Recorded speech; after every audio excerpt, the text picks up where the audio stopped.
What's up guys, Firewolf here, showing you guys the ROG Crosshair X870E Extreme motherboard, packing some crazy features and a $1,000 price tag. For those looking for the ultimate ROG AM5 motherboard, then this might be your next board.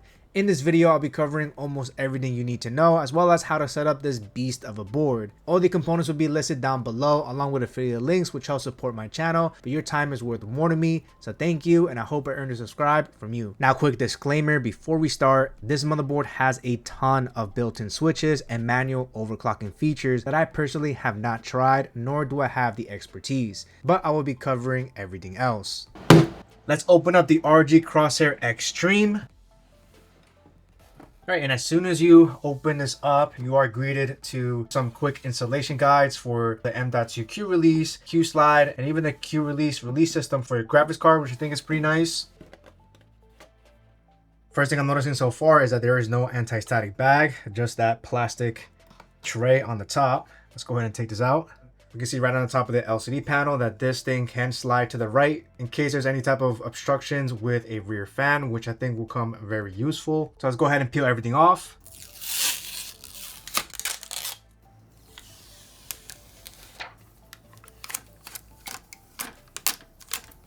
All right, with all the plastic out of the way, it looks really nice and sleek. We see on the top left here, we do have the 5-inch LCD display. Has a nice glossy finish. Then we have this oversized heatsink for the main M.2 slots. We can see right over here, ROG for those who dare.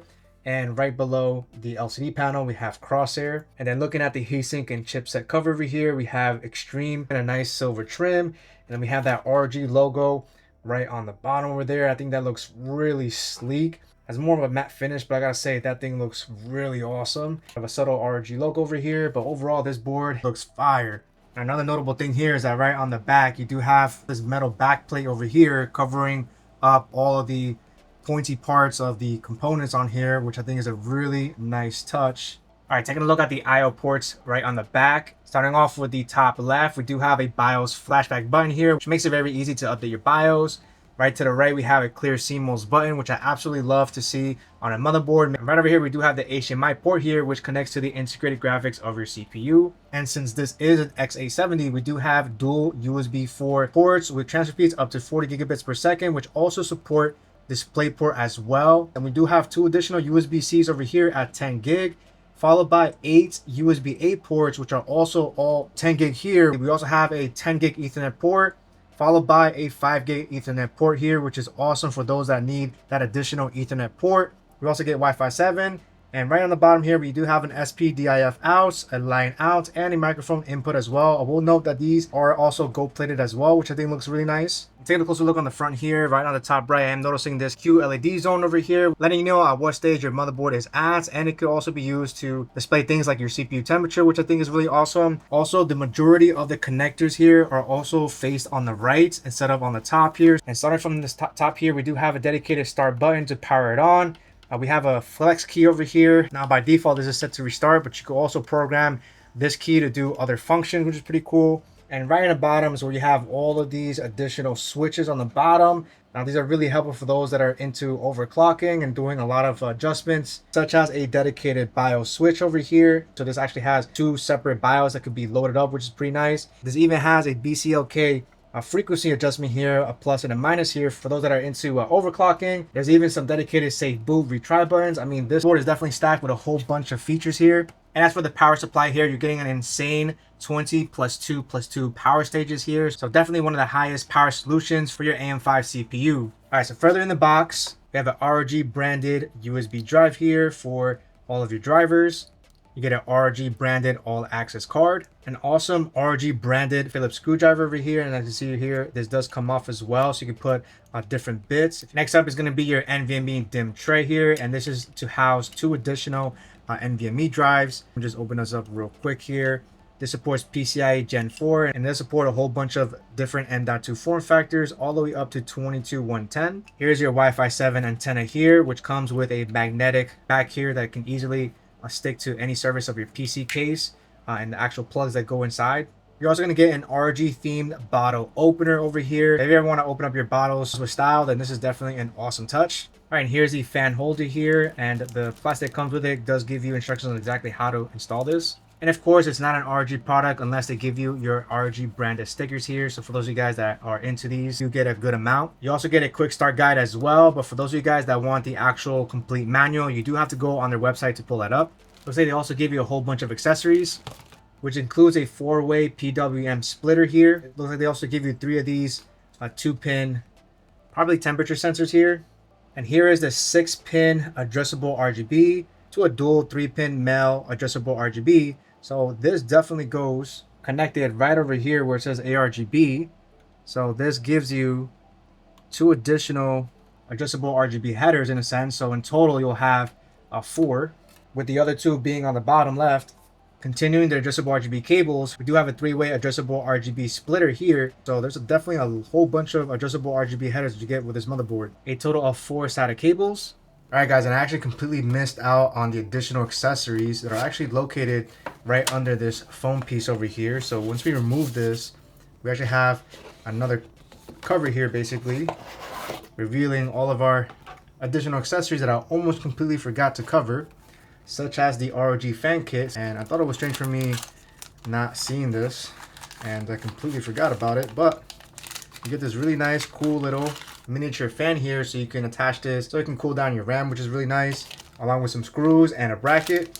You also get this ROG logo with a 3M adhesive on the back, so you can stick this anywhere. You're gonna get a set of 4 thermal pads for the M.2 22110. So if you have that extra long NVMe drive, you also get an additional Q slide attachment, and then you get 5 sets of M.2 rubber pieces, and these are definitely recommended to use if you're using single-sided NVMe drive. And then the final thing you get here is a 9-pin piece here. It looks like it's used to connect to maybe the motherboard, maybe to control a couple of different switches. All right, so now we're ready to set up this Crosshair Extreme, and this step we'll be installing our CPU, our RAM, our NVMe SSD, and also an optional AM5 contact frame. So starting off with installing the CPU, we're going to drop this latch down to the right, all the way up, lift this cover up as well. It's going to reveal our socket pins. And the CPU that I'm going to be dropping in this Crosshair Extreme is going to be the Ryzen 9 9950 X3D, which is currently the best productivity and gaming CPU. Now, as always, I recommend opening your CPU away from the motherboard in case you accidentally drop your CPU on top of the motherboard here. So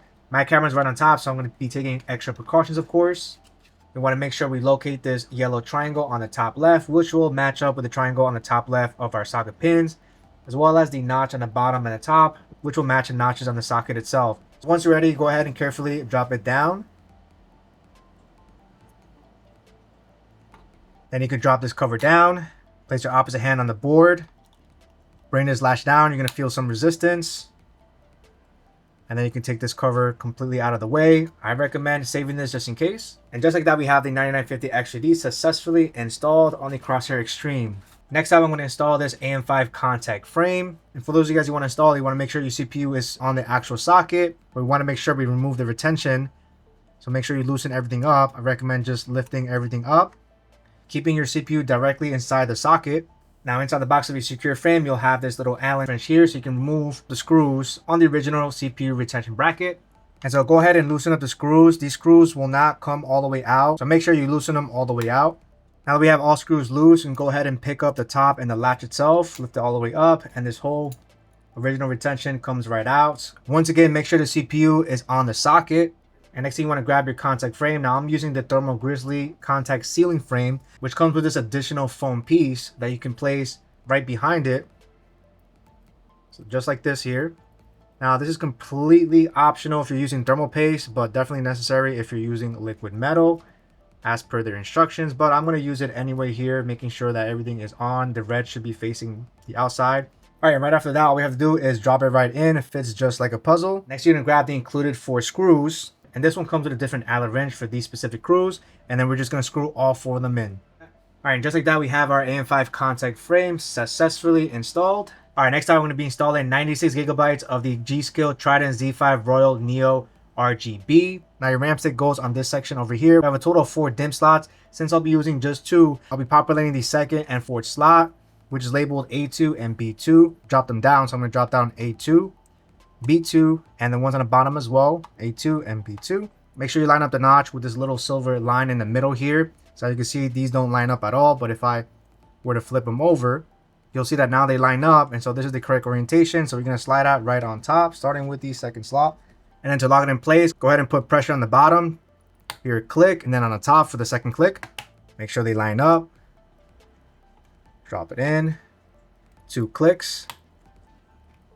And just like that, we have our RAM successfully installed. And I think that mirror finish looks really nice in this all black motherboard. All right, next step here is installing our NVMe SSDs. I'll be installing a total of 3, 2 of them at Gen 5. This is the Samsung 9100 Pro and 1 Gen 4 using the Samsung 990 Pro. So when it comes to the Crosshair Extreme, our main M.2 heatsink is DIY friendly with a nice release system over here. So all we have to do is press this button over here, and then you can lift this whole heatsink out of the way. And taking a closer look at this heatsink, this thing is definitely massive over here. So you're definitely going to have really great cooling performance. You can see here this kind of like a U-shaped heatsink pipe here, which will definitely help cooling off your Gen 5 NVMe drive. I'm going to put that to the side for now. And then to reveal our additional M.2 sockets, we do have to unscrew these 4 screws to remove the heatsink. And I'll be using the included ROG screwdriver, which is definitely handy to obviously remove these screws. Now it's important to note that these screws don't go all the way out, so just make sure you loosen them all the way out. Once all of them loose, we can go ahead and lift this whole massive heatsink out of the way. You can see it has that beautiful ROG design. I know I already said this already, but they definitely killed it with the design of this heatsink over here. So I'm just going to place that on the side here. And so with that removed, we have 2 additional M.2 sockets right on the bottom. So a total of 3 M.2s integrated into the motherboard. And then you get to have 2 additional NVMe SSDs on this tray over here. To make it easier to explain the lane sharing on this motherboard, I'm going to pull up the Crosshair Extreme block diagram that you can find in the user manual. Now all AM5 CPUs have a total of 28 lanes, with 4 of them automatically reserved for the chipset, so 24 usable lanes. Now I'm going to focus more on the top of the diagram, but if you take a look on the bottom right, the USB 4 ports on the back have 4 dedicated lanes. And then if we take a look at the bottom left, our main M.2 slot, the first slot, also has 4 dedicated lanes, leaving us with a total of 16 remaining lanes. And if we take a look at the top left, we have our main express slot, the secondary express slot, and the second and third M.2 sockets, which they all share lanes and bandwidth. And so the only way the main express slot can have all 16 lanes directly connected to the CPU, nothing else can be populated in this group, which means at the moment you populate either a secondary graphics card, the second or third M.2 sockets, it would automatically reduce the main express slot down to X8 to make room and share lanes with all these other devices. So a couple of scenarios: if you're going to be using 2 graphics cards, then automatically both express slots will run at X8. The moment you introduce an M.2 on the third slot, then the secondary express slot automatically goes down to X4 to make room for that additional M.2. So at that point, everything is maxed out. So whatever's remaining automatically gets disabled. So for example, if you were to populate the second and third M.2, then the secondary express slot automatically gets disabled. So if you wanted to use more than 1 NVMe without reducing your main express slot, then you are going to have to use the Q-DIMM, which features 2 additional NVMe's, which is connected to the chipset and then routed to the CPU. So the performance of the NVMe is not going to be the best compared to an NVMe connected directly to the CPU. And also the Q-DIMM is also limited to just PCIe Gen 4. So in total, you could have a total of 3 NVMe drives without touching the main express slot if you want your main express slot to have full bandwidth and all 16 lanes going directly to the CPU. Now for the price of this motherboard, I really wish that ASUS gave us the option to disable the USB 4 ports on the back to make room for another M.2 drive to be connected directly to the CPU without having to touch the 16 lanes on our main express slot. I think that would have been an awesome and needed addition, but unfortunately we just don't have that option. So with all of that out of the way, the main NVMe drive that I'm going to be using is going to be the Samsung 9100 Pro, 4 terabytes, and I recommend using your primary NVMe, of course, on the main M.2 socket. So right before we install NVMe, make sure we remove this whole sticker piece over here. And one thing I'm noticing here is that so far I have not seen any type of M.2 rubber pieces. All right, so I completely missed this M.2 rubber piece inside the box. So I realized it after I installed everything. But a lot of these NVMe SSDs are single-sided. All they do is just turn it to the side, and you'll see that all the components are on just one side of the NVMe drive. And on the back, it is completely flat. So when we take a look at it right over here, you'll see 2 thermal pads and a screw hole right over there. So there's a gap between there. And this is where the M.2 rubber is used. So on the top of the M.2 rubber, it looks just like a Lego piece, and all you have to do is just stick it inside that screw hole, just like a Lego piece here. All right, so we got that in, and if you're using the longer M.2, there's another screw hole here that you put the secondary M.2 rubber here, but this is a standard 2280, so we don't need to do that. And so we can go ahead and reinstall our SSD. Thankfully, I only installed the NVMe drive on the main drive, and all the rest of the NVMe's I installed on this DIMM over here, which I also need to go back and install the other pieces. Now, when it comes to installing my 2 additional NVMe drives, I'm going to be installing it on this piece first. But before we do that, I'm going to go ahead and install the heatsink covers first. So starting off for our main heatsink over here, we want to make sure we turn it around and remove this sticker. And then we're going to locate this tab, and we're going to position that right back in. So this goes in an angle, and all we have to do now is just push it all the way down. And that's pretty much it. This is nice and secured. And then to cover up your additional M.2 sockets, make sure you grab your heatsink here, turn it around. You have 2 stickers on the bottom if you're going to be using the M.2s on the bottom. And so once you remove those, you can place this right back in and then screw all 4 screws back in. All right, so for those of you guys that are interested in installing additional NVMe drives, you have to use the ROG Q-DIMM. And again, this supports 2 additional NVMe's, only up to a max of Gen 4. In order to open this up, it's very simple here. You're gonna notice this little latch system here, they can easily push down. And you see this on both sides. So as long as these 2 are pushed down, this whole cover comes right out. And once you have it open, you can literally lift this whole board up. And then this is the main board with 1 NVMe drive right over here. And then if you flip it over, you're going to see the second slot right in the back. And you're going to notice this little square piece. So those of you guys that have the single-sided like I do, then this M.2 rubber piece would basically go right on top. Just take off the 3M adhesive. Press that right in. And just like the other M.2 sockets, this ensures that your NVMe drive has maximum contact against the thermal pad and the heatsink. And then this has the familiar gray piece on the other M.2 socket, so you just push this all the way down, let this go, and that locks into place. And then we're going to flip this over to reveal our next one over here, and we're going to put that right over here. Push that right in, push this gray piece down, this all the way down, let go, and now we have both NVMe's secured on the actual board. And then before we place it back in, make sure you remove these stickers.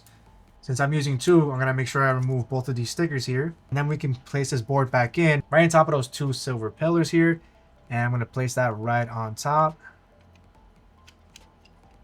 All right, and now that that's on top, we can go ahead and close this up. So go ahead and push this to the kind of move it to the right, so it kind of locks into place. Just like that, you're gonna hear a nice little click. And on the other side as well, want to make sure you push this all the way through, and now that is basically locked into place. And then you're gonna grab your motherboard here, and the Q-DIMM is gonna go directly on this slot over here to the right of our RAM. And you're gonna notice this little silver trim here that says DIMM 2. So whenever you're lining up, you want to make sure that you're installing it with this opening facing upwards, because that goes over that little silver trim. You're also going to notice 2 notches as well, one on top. So make sure you drop this top one down, and then you drop the bottom one as well.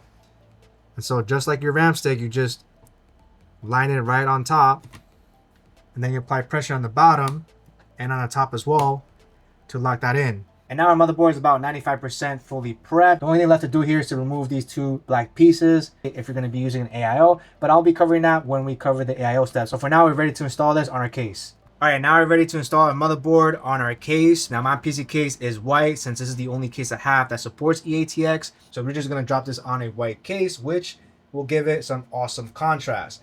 So whenever you're ready, let's go ahead and grab our motherboard here. I personally like to have my hands on the IO port opening here to help me guide it. And we're gonna be very, very gentle here because this motherboard is heavy AF. I wanna make sure the cables are on top. All right, now that we have it dropped in, make sure you go ahead and locate 9 motherboard screws that should be located inside your PC case accessory kit, and go ahead and screw all 9 in. So far I was able to screw in 8 motherboard screws. I do have 1 missing. Now, if you want to install this final screw, it's actually going to be located right underneath this heatsink over here. So you are going to have to remove this whole heatsink to reveal that final screw hole. So I'm going to do that real quick. All right, so once you remove that heatsink, you'll notice that final screw hole right on the bottom right.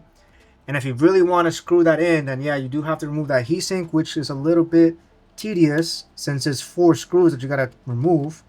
I personally think that with the 8 screws that you're able to screw in, it's more than enough to secure the motherboard in place. But for those of you guys that really want to make sure that you have it fully secured, then you are going to have to remove this heatsink. All right, so next thing I want to do here is focus on this 5-inch screen here. Now, of course, because we have a rear fan over here, it does block that 5-inch screen, but it does have a sliding mechanism that we can just easily grab, slide to the right. So that way you can have an easier time to look at the screen here. Now look at it straight on from this angle here. It still blocks a portion of it, but when you're looking inside your case at a different angle, you should be able to see the whole screen anyways. But we'll see how that looks once we have everything on. So now that we have our screen slid to the right, the next thing here is to connect all the connectors that I have here currently, which are usually the ones that you're normally going to see. So starting off with the top left, we have our CPU power connectors.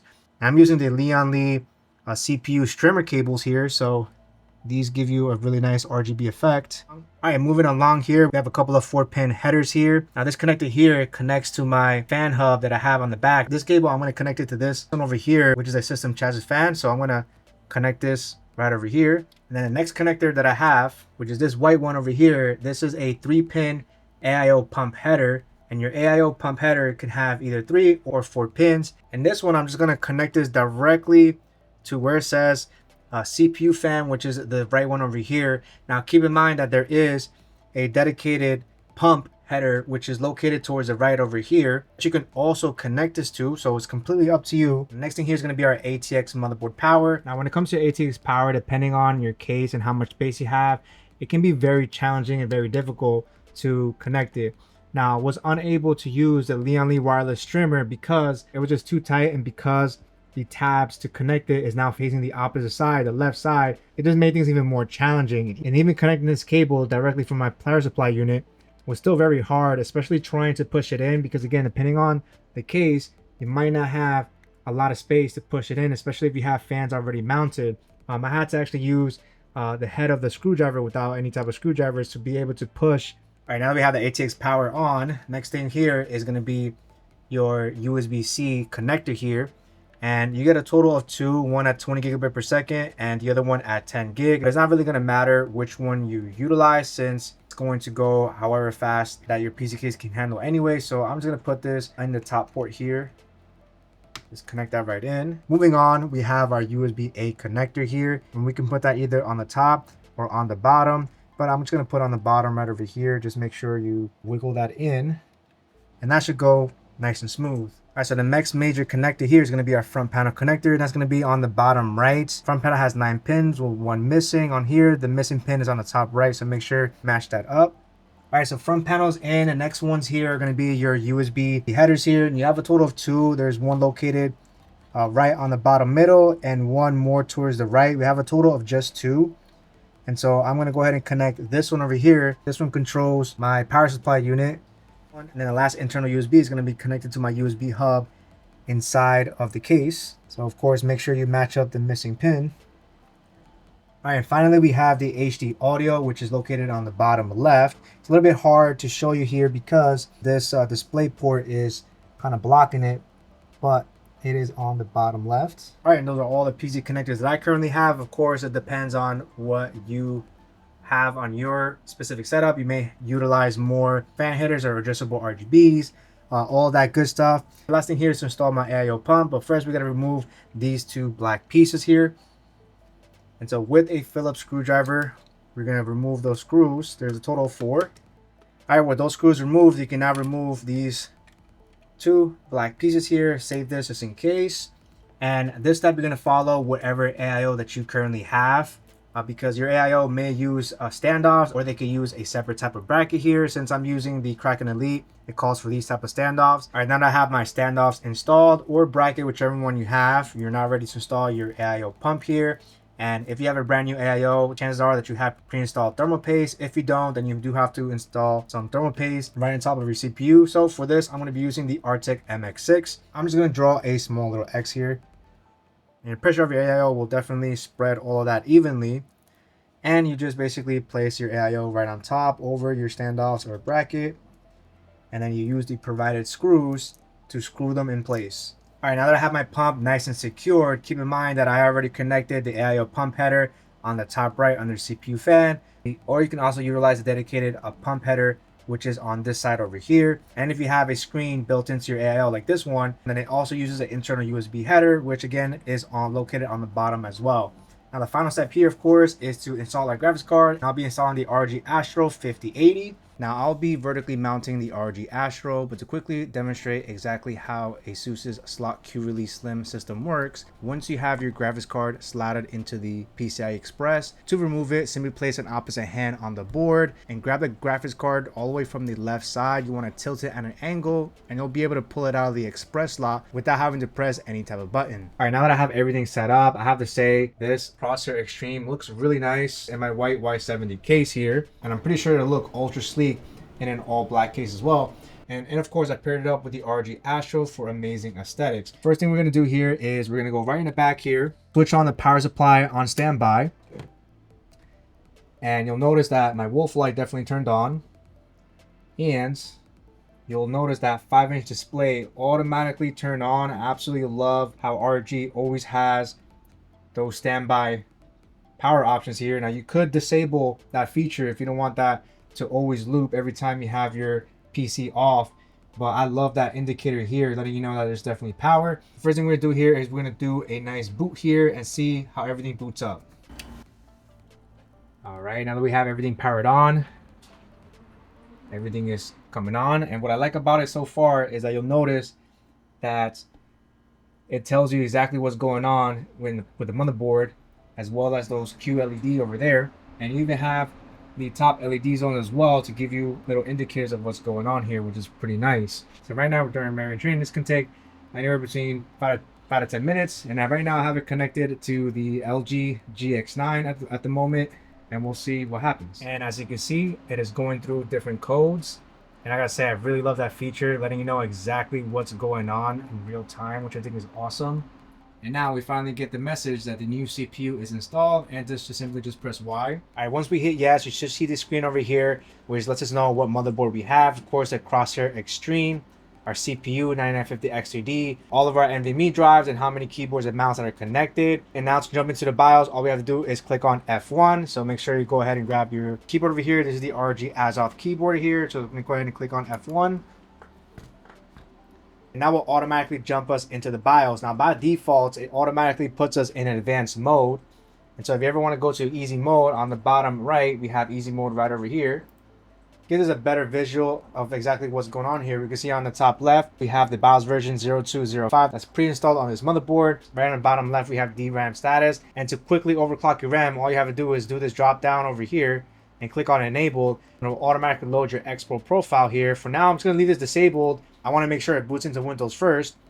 And right over here, we have our fan profiles here. Right now, the only thing that's connected is CPU fan to the AIO pump. And if you have other fans, then you'll be able to see the RPM signals here. Over here is Q fan control, so you can easily adjust any type of fan curves of any fans or pumps that are connected into the headers. Boot into Windows first, I recommend just hitting save and exit, not making any type of changes to ensure that it boots into Windows first. And just like that, I was able to boot into Windows without having to update the BIOS, since the Crosshair Extreme is 9000 series ready, so no need to update the BIOS. Now when it comes to customizing that 5-inch LCD display, you are going to need to download ASUS's Armory Crate, which gives you a complete access to your motherboard. Now when you first initially download Armory Crate, it is going to take a couple of update cycles for everything to download and install. And a couple of things that you need to also install to have all the features is that in Armory Crate, all the way on the bottom left, you'll see feature library.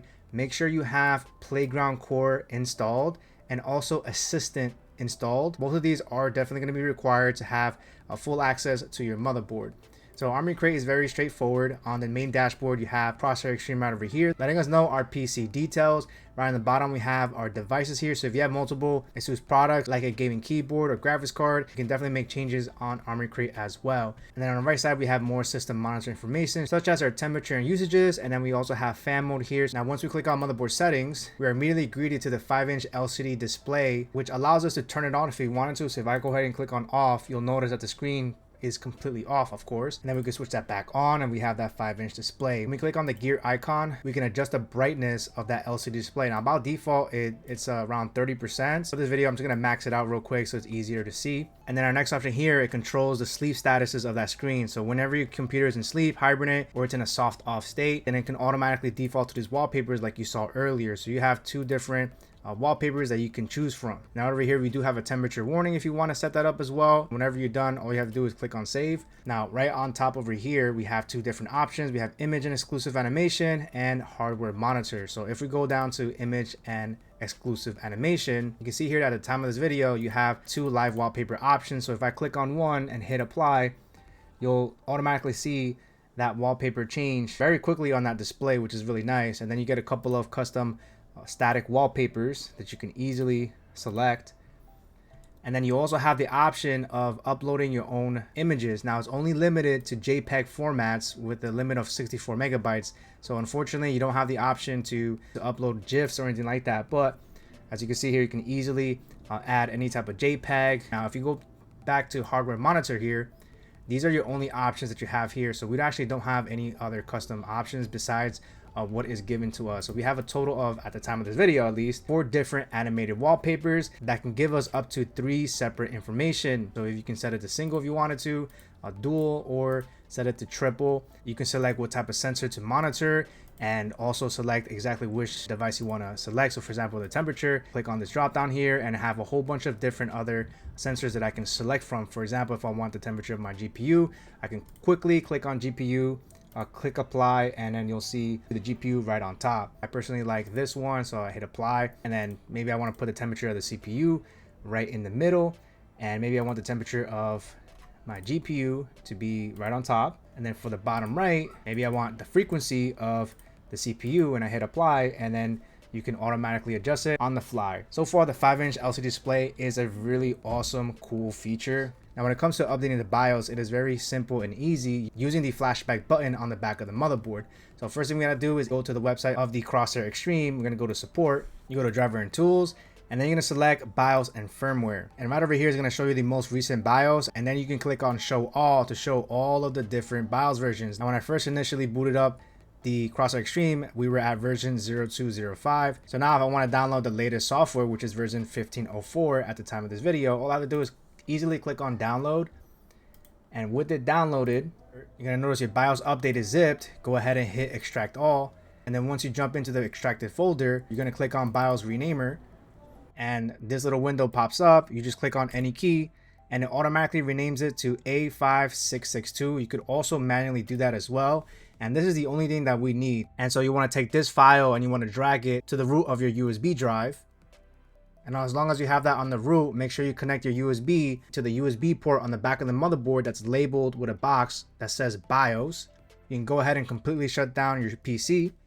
All right, now that we have the PC off, you see the wallpaper is now changed to this different animation, which I think looks pretty cool. So make sure you have your USB with the BIOS update in the BIOS slot. And then all you have to do is click on the BIOS flashback button. You're gonna press it for a couple of seconds. And then the awesome thing about this LCD display is the fact that it will show you the different stages that the BIOS update is currently on, which I think is awesome. Also an LED indicator on the back as well, on top of the button that is also flashing. But I think that is super cool, the fact that this LCD display shows you the different stages. And then once the BIOS update is ready, it literally tells you updated successfully, and you can literally start your PC as soon as you see that. And so for this, I'm going to click on the start key, which is right over here. All right, once we're back at the BIOS, we can see right on the top here, BIOS version 1504. So that went successfully. And you can also see it under easy mode as well. On the top left over here, BIOS version 1504. So updating that is very simple. Another thing to keep in mind, like I said earlier, is if you had EXPO enabled, it will automatically disable it anytime you do an update. So I'm gonna go ahead and re-enable that.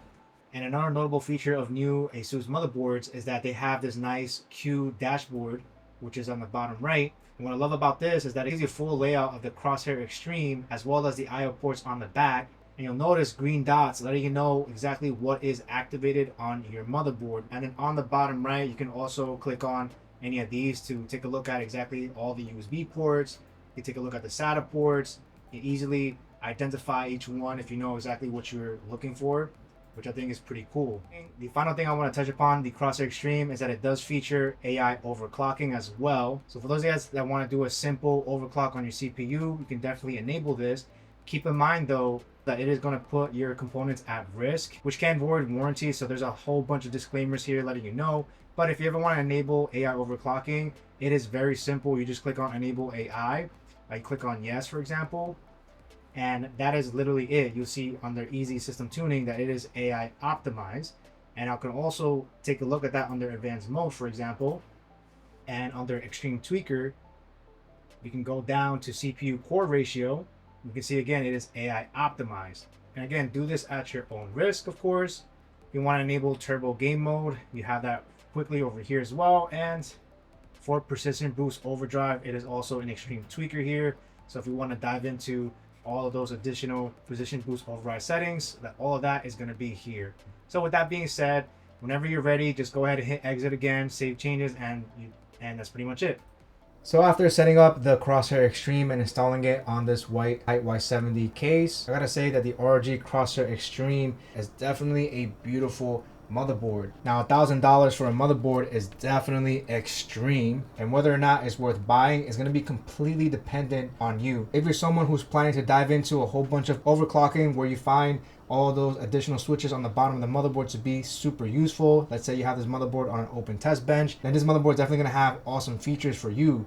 But for the rest of us like myself who aren't really going to plan on doing a whole bunch of manual overclocking, it's going to come down to whether or not you love the aesthetics of the board, and if you really want that 5-inch LCD display, which I think looks fire. As long as you have the budget for it, you love the aesthetics, then I say definitely go for it. Even on the white case, I think it looks beautiful, matched up with the ROG ASTRAL right on the bottom. Hope you guys enjoyed this tutorial of the Crosshair Extreme, and I'll catch you guys on the next one. Firewolf out.